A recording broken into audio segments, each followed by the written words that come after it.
செய்திகள் தொடர்கின்றன. ஈரோடு தாளவாடி மலைப்பகுதியில் கரும்பு தோட்டத்தில் சிறுத்தை குட்டி மீட்கப்பட்ட சம்பவம் பரபரப்பை ஏற்படுத்தியுள்ளது. கூடுதல் விவரங்களை செய்தியாளர் கனகராஜ் வழங்க கேட்கலாம். கனகராஜ், முழு விவரங்கள் என்ன?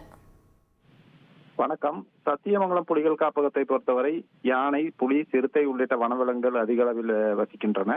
இந்த வனப்பகுதியை ஒட்டி அமைந்துள்ள கிராமங்களில் சிறுத்தைகள் இரவு நேரங்களில் வனப்பகுதியை விட்டு வெளியேறும் சிறுத்தைகள் இந்த வனப்பகுதியை ஒட்டி அமைந்துள்ள கிராமங்களில் நுழைந்து அங்கு விவசாயிகள் வளர்க்கும் ஆடு, மாடு உள்ளிட்ட கால்நடைகளை வேட்டையாடுவதும் தொடர்கதையாக உள்ளது. இந்த நிலையில் தாளவாடி மலைப்பகுதியில் உள்ள பாரதிபுரம் கிராமத்தைச் சேர்ந்தவர் விவசாயி சுப்பிரமணி. இவரது விவசாய தோட்டம் அப்பகுதியில் உள்ள வனப்பகுதியை ஒட்டி அமைந்துள்ளது. இவர் தனது தோட்டத்தில் கரும்பு பயிரிட்டுள்ளார். தற்போது கரும்பு வெட்டும் பணி நடைபெற்று வருகிறது. அதாவது இந்த இவரது தோட்டத்தில் கரும்பு வெட்டும் பணிக்காக தொழிலாளர்கள் அங்கு முகாமிட்டு கரும்பு வெட்டும் பணியில் ஈடுபட்டு வருகின்றனர். இன்று கரும்பு தோட்டத்தில் தொழிலாளர்கள் கரும்பு வெட்டும் பணியில் ஈடுபட்டிருந்த போது பூனைக்குட்டி போன்ற ஒரு குட்டி, அதாவது சிறுத்தை குட்டி ஒன்று கரும்பு வெட்டும் தோட்டத்திற்குள் பதுங்கி இருப்பதை கண்டு தொழிலாளர்கள் உடனடியாக அதிர்ச்சி அடைந்தனர்.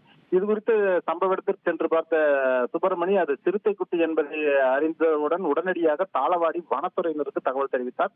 சம்பவ இடத்திற்கு விரைந்து சென்ற தாளவாடி வனத்துறையினர் சிறுத்தை குட்டி கரும்பு தோட்டத்தில் படுத்திருப்பதை கண்டனர். இது வனப்பகுதி அருகில் உள்ளதால் அங்குள்ள சிறுத்தைகள் இங்கே கரும்பு தோட்டத்தில் முகாமிட்டு குட்டி ஈன்று இருக்கலாம் என வனத்துறையினர் தெரிவித்துள்ளனர். தற்போது அப்பகுதியில் கேமராக்கள் பொருத்தி வனத்துறையினர் கண்காணித்து வருகின்றனர்.